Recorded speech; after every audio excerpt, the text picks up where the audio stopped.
Hi guys, it's me Ella. For today, gagawa po tayo ng Christmas curtain. So ayan, yan yung dati kong Christmas curtain na ginawa. So sinusukat ko po para po gayahin yung haba. Ayan po. So gagawa po ako ng isa pa pong curtain para sa isang bintana namin. Dahil nga po, dati isa lang yung bintana ko. Kaya ngayon nadagdagan gawa ng nagpa-extension po ako. Yung dati kong tindahan is ginawa po namin kwarto. And then, isa pa pong gagawin po natin is yung para sa pintuan po, sa pintuan ng kwarto namin at saka sa may CR. So, ayan po. After kong sukatan, ayan, magka-cut po ako. Ayan. Medyo natagalan ako dyan. Gawa na hindi ko makat, so tinawag ko yung anak ko para magpatulong. Ayan.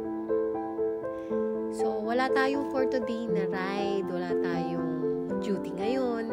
Kaya, naisipan kong manahina lang. So, kaysa na maboring ako sa bahay, wala akong magawa. At least, kahit paano, may nagawa ako ngayon. Kaya, minsan, ito ang hobby ko, magmanahi. Kaya, kung sino gusto dyan magpatahi, just call me. Ayan po. So, ayan. Umpisahan na po natin. Yung kulay red po niyan. Yan po yung sa may pinakaibabaw para masuksukan po ng parang tubo or ano man yung lagayan ng kortina. Ayan. Hindi ko alam tawag doon. So, ayan nga. Yung parang stick para suksok mo doon yung kortina mo. Sorry guys, hindi ko alam yun. And then, ayan na nga po. Kinat ko na. Paghatiin ko para sa dalawang kortina. Ayan. Then, yan. Tatahiin ko po yung gilid. Mga gilid niya tatahiin. Dahil nga yung gilid niyan, may mga, parang sa mga tela is may mga butas-butas. Ayan po. And then, ayan. Sinuli, namili ako kung puti or red. So, yung una, naisip ko puti. Pero, mas maganda pala red. So, kasi red nga yung curtain natin. So, ayan po. Pasensya na po, medyo may sipon po ako.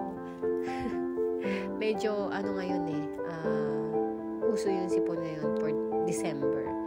So, ayan. Ayan na po. So, ayan. Pagdidikitin ko na po yung mismong kortina at saka yung sa ibabaw niya.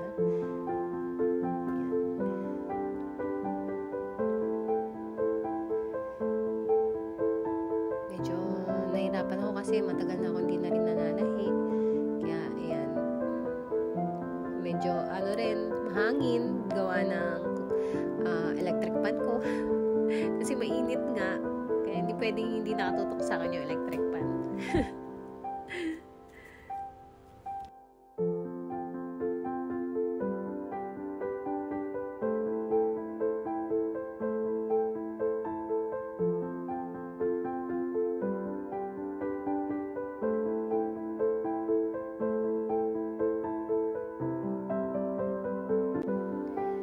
Napapansin nyo, singot ako ng singot dyan. Grabe yung sipon ko talaga. So, ayan na po na pagdikit ko na silang dalawa. Ayan, yung sa ibabaw. Ayan. And then, tutupiin ko lang. And then, itatayin ulit para magkaroon na siya ng mapapasukan na yung tubo. Ayan po. Mamaya po makikita nyo po yung finished product.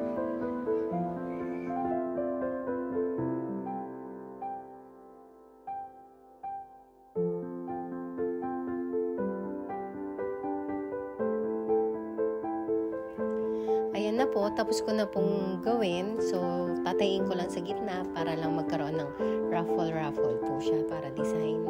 Pero, simpleng curtain lang yung ginawa ko. Wala na yung design na parang may mga lawit-lawit katulad ng unang ginawa kong curtain.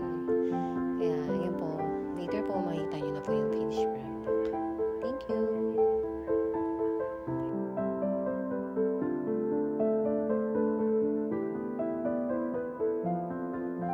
Thank you po for watching. Sana po nag-enjoy kayo. Ayan po yung bago kong gawa. Ayan din po, yung dalawa para sa pintuan. At ayan po yung old na ginawa ko. That's me!